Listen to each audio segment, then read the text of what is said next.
Welcome back to another video, guys. We've got a pretty cool project through the shop today, a brand new 2022 Land Rover Defender. This is right from the dealership lot. It's never been driven and hasn't even been delivered to the client yet, so we get the benefit of getting to do the first wash and the ceramic coating prior to delivery.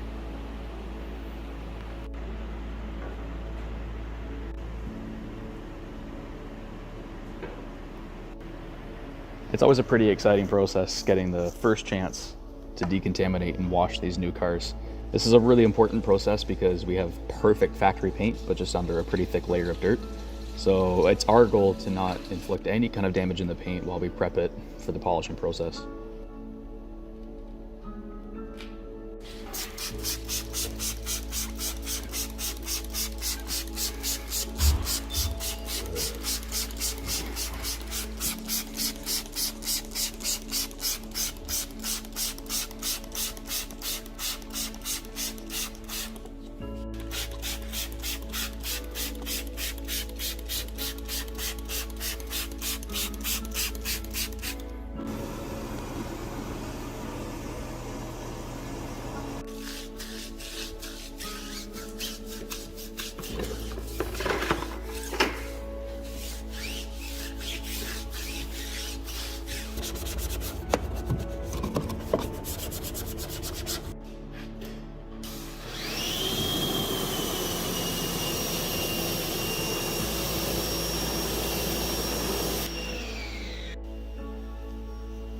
Removing any kind of burr droppings chemically is the best route, whether it's a brand new car or a 10-year-old car. If we can do this chemically rather than abrasively, it gives us the best chance of being able to remove it without putting any damage in the paint.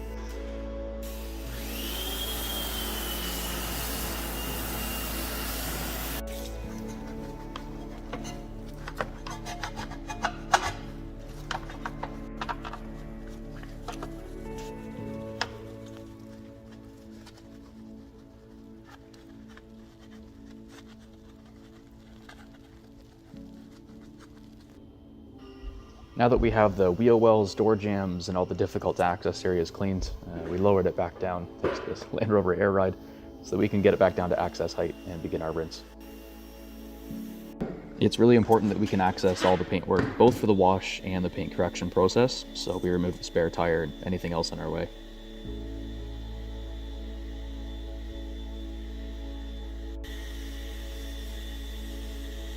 The foam gun and foam wash process is our first line of defense for all the heavy dirt and buildup on the paint. It does a really good job of getting all the really thick buildup, the sand, the salt of our Canadian winters, and any kind of mud on the lowers of the vehicle before we begin the hand wash process. The Defender is quite the styling departure from most of the Land Rovers that we've seen to date. It's got a lot of protruding areas like step ladders, spare tire carriers, headlight bezels, stuff that you can't really access with a mitt. So yeah, that's why we're brushing a lot of these areas. Now that our mitt wash and hand wash is all complete, we're moving on to the clay bar process. What you can see on the clay is rail dust or iron deposits. That's really bad for any kind of polishing process because it'll clog up your pads, and most importantly, has to be removed with clay. Even the most aggressive polishing and compounding doesn't always remove it. So seeing as, chemically speaking, to bond a ceramic coating, having perfect paint from a contamination standpoint is one of the most important aspects. We really take our time with this clay bar process. After all the clay bar process was done, we rinsed the vehicle and we treated it with a drying aid. This helps us to air dry the vehicle because after the clay bar process, the paint is completely flat or dead, so to speak, so the water really sticks. So we use a drying aid that basically provides temporary hydrophobics for a very short period of time so that we can air dry the full vehicle so that all the crevices and all the very complex areas on this Defender are completely free of moisture before we start masking and polishing. There's a lot of areas on this vehicle that we don't want polish to hit. Anything plastic or anything matte. So the fender flares, the semi-gloss bumper covers, spare tire mounts that are powder coated, none of that can get polish on it. It's very difficult to remove, and a few months down the road in any kind of hot sunlight, you'll start to see those bright white spots. That's what you see on a lot of older vehicles that have seen a few wax jobs that didn't go too well. Now comes the really satisfying process, the paint correction process. In the same way that you have to sand down a car to paint it, we have to polish a vehicle to ceramic coat it. Both for paint defects, swirls, scratches, anything that might have happened before it was delivered, but also chemically speaking so that the coating can bond correctly. Any new car, no matter how well it's been cared for, they have very soft paint and they're very easy to scratch. So you can see here we're beginning the process of making it look like those scratches never existed. Without removing any kind of material, this is a very light abrasive that allows us to soothe the paint without removing any clear, any material. The paint correction stage is where almost all of our labor comes from. It's very labor intensive. Even with 2 people on a car, we can spend a day, 2 days, 3 days, and sometimes more on used cars just getting the paint perfect in preparation for the ceramic coating. This Ram 3500 that we had through the shop is a pretty good example of that. You can see the before and after on this truck was pretty stellar, and this wasn't actually a ceramic coating, this was just getting a paint correction to bring some age back to the truck.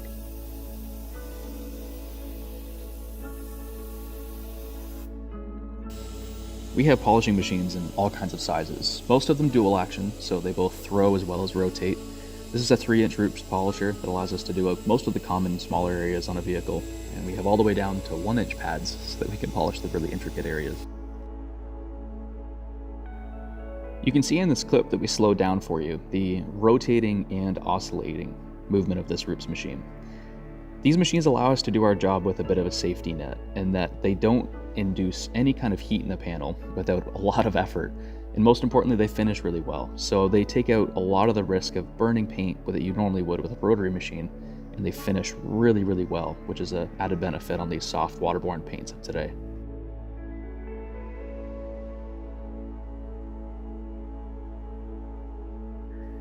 The body colored paint on this Range Rover is really nice to work with. It's pretty hard paint, so it gives you the added benefit of being pretty difficult to scratch.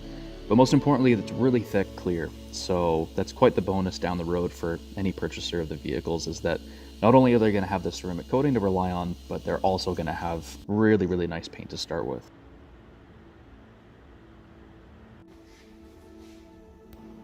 After almost a full day's labor, this paint was all polished and ready to accept its new ceramic coating. Even before we applied the ceramic itself, it's a pretty big difference in gloss, in color, and just how vibrant the vehicle is.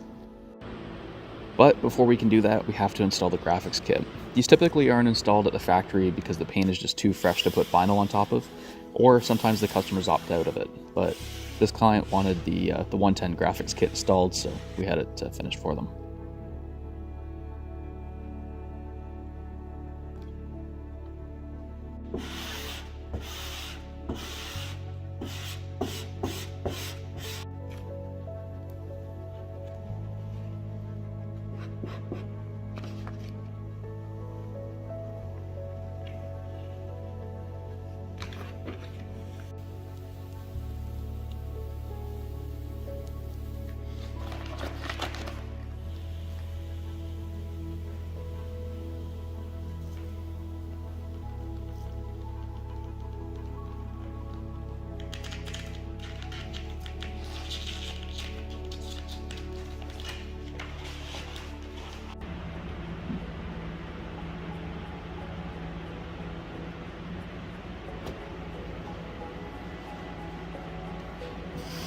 We really take our time on any of these hood graphics kit to make sure they're centered perfectly, because if you get this wrong every time you step out of your car, that's what you're going to be looking at.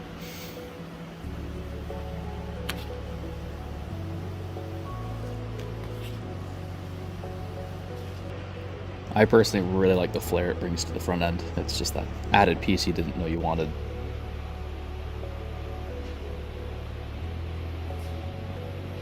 Lastly, we just make sure that we didn't leave any swirls or scratches behind. It doesn't matter how good a final installer you are, you're going to put little marks behind, making sure the edges are sat down properly. So we tape it off to make sure no polish hits the vinyl and make sure it's perfect. Now that all the polishing and graphics prep is complete, we get to move on to the preparation stage, basically stripping the paint of any polish, compounds, or anything that might contaminate the ceramic coating in the later stage. Now that all the labor and prep is complete, we can move on to the ceramic coating. Now, before we start the ceramic coating, let me tell you a little bit of where all this comes from. We have another company, Amaris Aviation, where all of these coatings are actually developed and engineered and tested in-house and installed on some of the most exclusive VIP helicopters, aircraft, and jets around the world. Our Amaris 3-year coating we're installing today is warranted for a full 3 years, and with careful care can actually last much longer. Now, this isn't automotive grade coating. It's a technology derived from everything that we do in the helicopter and aviation industry, but obviously with a lot less cost. The coating we're installing today, we're going to be hand applying. They can be sprayed, but in the controlled environment for an automotive 3-year coating, hand application is going to work just fine.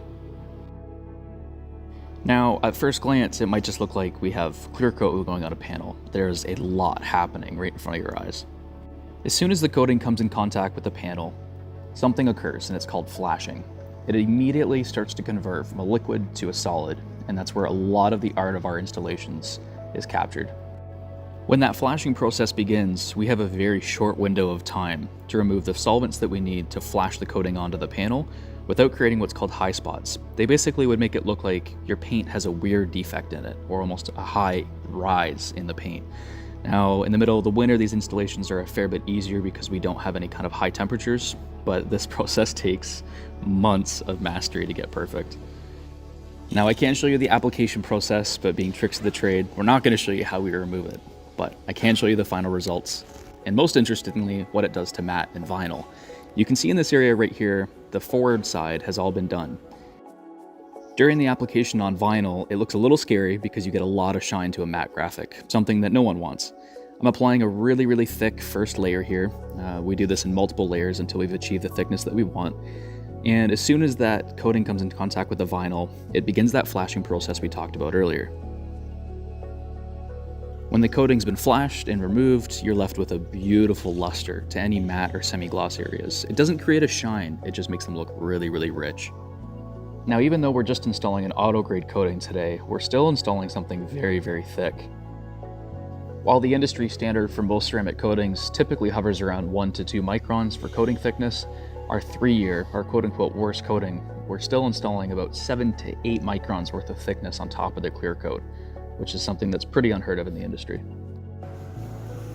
With Quinn working on the body coating, I moved on to the glass. The glass is very different from how we install on the paint in that we don't need to add any hardness to glass, seeing as it already is glass, but we do need to chemically treat it so that we get all the nice hydrophobics and that water beading effect that we all love, so that you have nice visibility on any forward-facing areas, as well as just having all the side windows and sunroof being easy to clean when the rest of the car is washed.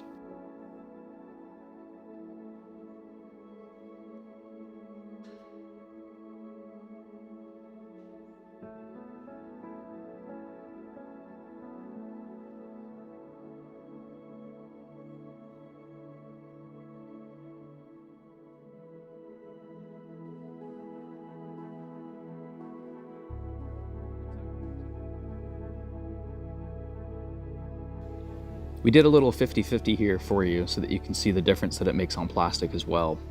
We've seen amazing results in testing and being able to extend the color of plastics over their longevity with a coated versus non-coated. And you can see, just like the mattes, it doesn't make it shiny, it just gives that luster and it stays like that. After all of our exterior layering and ceramic coating was complete, we moved to the inside to do a textile coating on the seats and fabric and any of the trim pieces as well.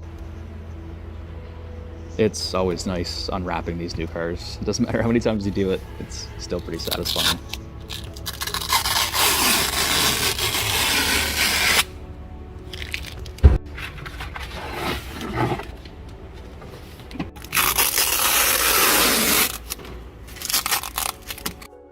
Now, even though the dealerships take great care to keep the cars in the best shape as possible, Canadian winters are just brutal. So anytime any lot porters have to move cars, they're going to get salt and dirt in there. So we're getting all the vinyl floors in this Defender completely ready, cleaned, and prepped for the coating application process.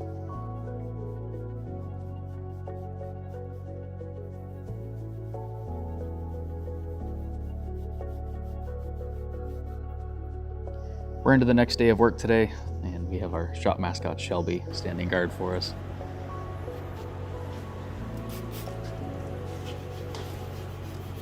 Now, being a new car, we have very little cleanup prior to actually installing the textile coating, but any of the areas where people have had to sit in the car to move it, whether it's getting off a trailer or moving it around the lot, we have to get it all clean and perfect.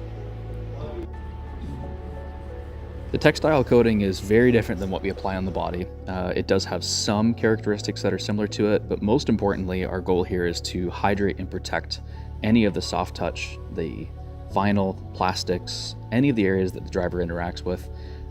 It does an amazing job of adding a lot of color, just like we talked about in the vinyl, not adding an armor all look that no one wants, but most importantly, protecting these very, very delicate materials. The interior textile coating does an amazing job of sealing any of the materials that it touches. It's entirely safe for vinyls, plastics, leathers, very, very good on carpets, but it doesn't change the material's feel. So you don't want a crunchy seat or crunchy carpets. So the material's feel doesn't change, aside from maybe getting a little bit smoother, but it hydrates the material and really helps extend its life, primarily in its ability to resist stains or anything that degrades fabrics, leathers, and carpets over time. During the application, it looks very wet and shiny. That's all part of the process, and you'll see how it dulls out, a lot like that vinyl earlier.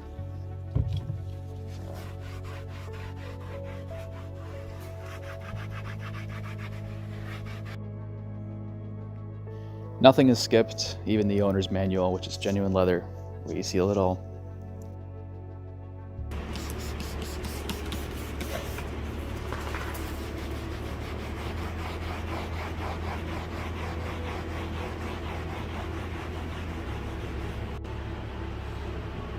And that brings us to the final product.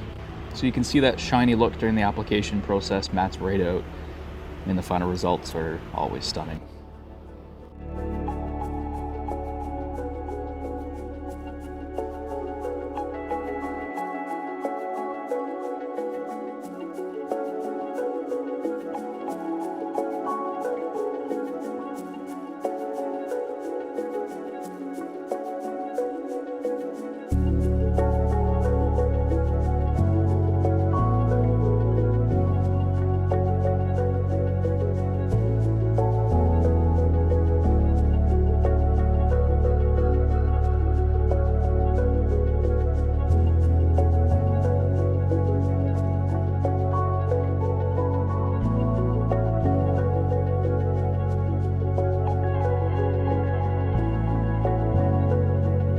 Once it was all finished up and cured, we drove it back to the dealer for its final delivery to its new owner.